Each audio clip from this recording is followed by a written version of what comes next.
Hi guys, and welcome to my review of the LG G Flex 2. I just recently reviewed the HTC One M9 and I was pleasantly surprised despite all the flack that the Snapdragon 810 got, how well it did perform. But I heard so much bad about the performance of the LG G Flex 2 and I wanted to see it for myself. If you want to know how it performs and how all the rest of the qualities are, let's watch the full review and I will try to make it a little bit quicker this time. Quick size comparison here, as you can see, it is almost the same length as a 5.2 inch or the Z3. It is a little bit wider though, and of course it is thicker. For example, the Huawei Nexus 6, just kidding, just the Ascend Mate 7, as you can see, it is shorter, of course, it is more narrow, but it is still thicker because also of the curve. So as you can see, it is somewhere in between a 5.2 inch and a 6 incher, but I have to say it is quite compact and way easier to use as, for example, the OnePlus One it was back then, because maybe of this curve here, it lies quite nice in the hand. What is also quite okay in some points, but not so much in others, is the back here, because we have this kind of clear coating that is supposed to be a self-healing. But as you can see here with the scratches, it doesn't work all the time. If you go deep enough, it won't heal anymore. But what I like about it, if you have normally dry hands and not super greasy or maybe sweaty, it is very grippy and feels very, very soft due to this kind of rubberized coating. So this has been quite good. Also, the buttons here, they click and they feel good. Also for the power button, I still am not the biggest fan of the power button on the back, but therefore we have double tap to wake and double tap to sleep. So that is okay. We also have, if we swipe down, a glance feature. Otherwise the rest is pretty much standard. You have all your sensors, you have the camera. Here you have an IR blaster microphone, and on the bottom we can see the micro USB and the headphone jack. That's it for the design and build quality. It feels quite compact, it's easy to hold. I don't see any useful purpose of the curve though, but it doesn't even extrude. The only thing that I would wish for it to be a little bit more sturdy, because it can be scratched up on the back and also on the front, because it's no Gorilla Glass, and I already see quite a few scratches on the glass itself. So quite good, but not quite there yet. As for the display, let's check that one real quick. It is 1080p, and sorry if I just search it, it is 1080p 5.5 inches. I have definitely no issues with the resolution itself. Everything is sharp, everything is quite nice. In terms of sound readability, it was good, but not really mind-blowing or something like that. The white point for me is a little bit too much on the warm side, and if you don't use correct white device all the time, it won't be a real issue, but still it could have been a little bit colder. The black, therefore, since it is a POLED display, is super dark and the contrast ratios are amazing. Also the colors are quite nice and popping. We have different color profiles, but I actually like this one the most. It is standard. There was also a more saturated pattern, but that one did make videos way too dark, and that's why I wouldn't really recommend to use it. But as you can see here, the colors are quite nice. Also, the viewing angles are absolutely fine. So it is a really nice display with no real flaws, only that it can be scratched up a little bit and is calibrated a little bit too warm, are the two downsides. Otherwise, still a very, very beautiful screen. So let's check the sound.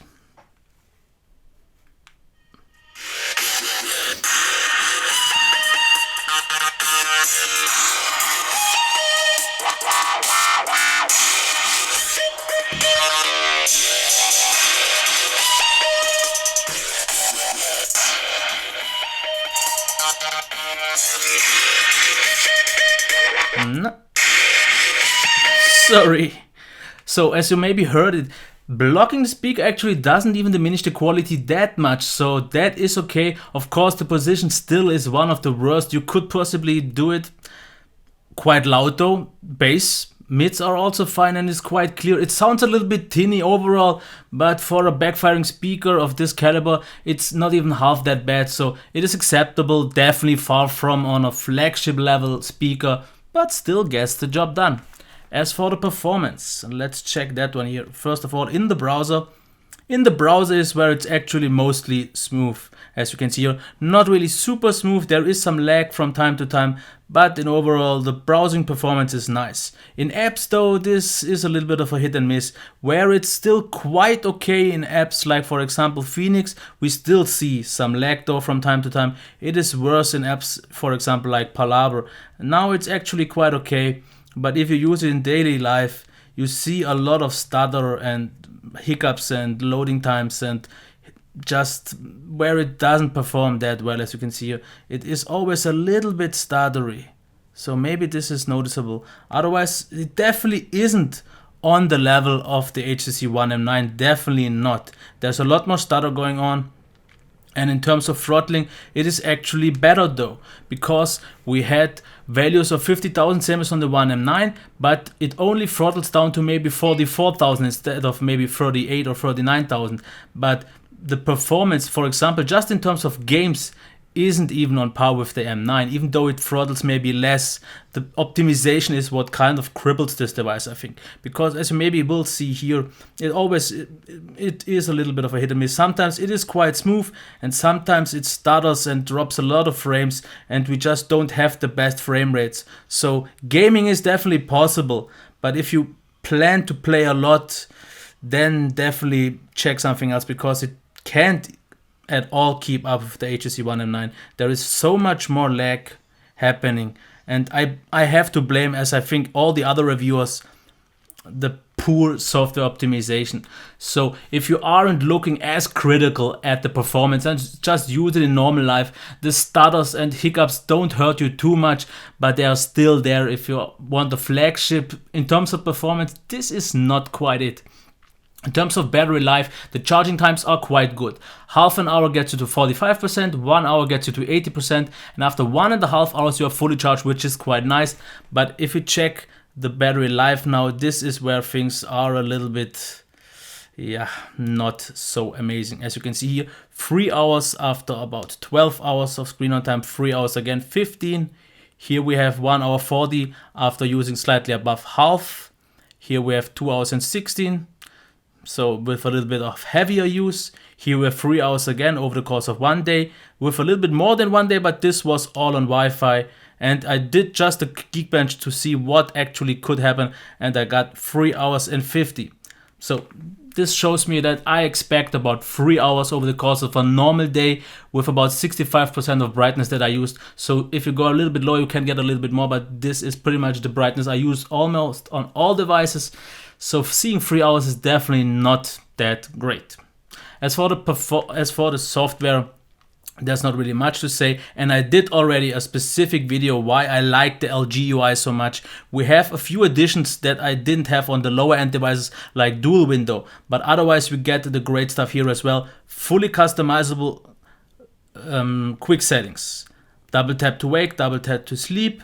We also have the glance feature, which I already showed off, and we have usually lock screen shortcuts. For some reason I don't have any right now, but usually they are there. So performance, I still absolutely like it, have no problem with it all. It's maybe not everyone's taste in terms of design, but I personally, I'm totally fine with it. And if you use something with lower launcher to get a few other things, maybe like icon packs and just a better launcher, because the launcher itself is nothing to really brag about, you get a really nice software experience with Android 5.1.1. But like I said, not a really great optimized one. So about the battery life, the camera. The camera is my highlight here, because the camera is able to produce really excellent, super sharp shots with super fast autofocus, very nice color reproduction, also bright and dark passages get really nicely exposure. So all that has been really done. Low light shots are also quite good, not too much noise, all fine here. If we go and check the videos though, the autofocus here is definitely a lot smoother, but therefore slower. So you will see it needs a few seconds to get things in focus, but this with a quite smooth effect, so quite okay. Very, very smooth video as well, also good colors, and all the rest is there here. So the camera is absolutely nice, very close to something like, for example, the Note 4, not quite S6 level, but like I said, absolutely phenomenal. I would be more than just happy with a camera like this. So let's get to the recap then. In terms of build quality, there's not much to complain. Yes, maybe there is one nose broken, so it squeaks a little bit here on this part, which isn't maybe the best, but otherwise it doesn't feel super premium because it's maybe still plastic, but actually I can't complain. It feels good in the hand, very smooth in the hand, so quite okay. a little bit on the bigger side, but for a 5.5 inch it's okay. The display, maybe not mind-blowing, but very good. Nice deep blacks, a little bit too warm of a white, but nice colors. Viewing angles are nice, sunlight availability was okay. So in overall, a very solid and still very nice 1080p display, and I don't mind it, and it's not QHD. The sound, loud enough, good sound, a little bit on the tinny side and backfiring, but other than that, I'm still actually totally satisfied by it. But I would wish for it to be in another place, after all. As for the performance, this is my main gripe along with the battery. It stutters a little bit too much, it has a little bit too much hiccup, it's just a little bit inconsistent. Sometimes it is smooth at times, and sometimes if you just flick through pictures, it is very laggy. So the performance is definitely the issue. The SoC itself can easily handle it, but not on this device. And as I already said, the battery life, about 3 hours of screen on time. If that's good enough for you, I think for most people it won't be, but we see in 2015 many devices don't get much more either, because like something like the HTC One M9 also didn't get much more. Software though is actually one of my highlights. I really like the LG Lollipop UI, no problems. I like the few additions we have, no really any bloaty stuff, so that is good. And the camera is pretty much the highlight here. Very sharp shots, great autofocus, great overall qualities, nothing to add here. Would I recommend it? I would really like to recommend it because it has some nice aspects, but I just can't. Mostly because of the performance that is maybe for someone who's not a critical in daily life good enough, but for a flagship or something that is like a prototype flagship, it's in the end just not good enough for me. Same goes for the battery life, 3 hours just doesn't cut it anymore. The rest though would be good. We have a good sound, we have a really nice display, good feed in hand, great camera, great software. So it's up for you to decide if it's still worth it. Price has fallen down to about 340 euros right now here. I'm not sure about other regions, but if you get it for a good deal and check it out and the performance isn't a big issue for you, it could be a viable option. But then again, we have a lot competition in this price range these days, and you can get for a similar price already more optimized and better performing and more mature devices after all. So nothing more to add, you know all you need to know, I think. So if you like this review, please give me a thumbs up, reshare this video, subscribe to my channel, and if you have any questions, leave them down below. Until next time, bye. I'll be back.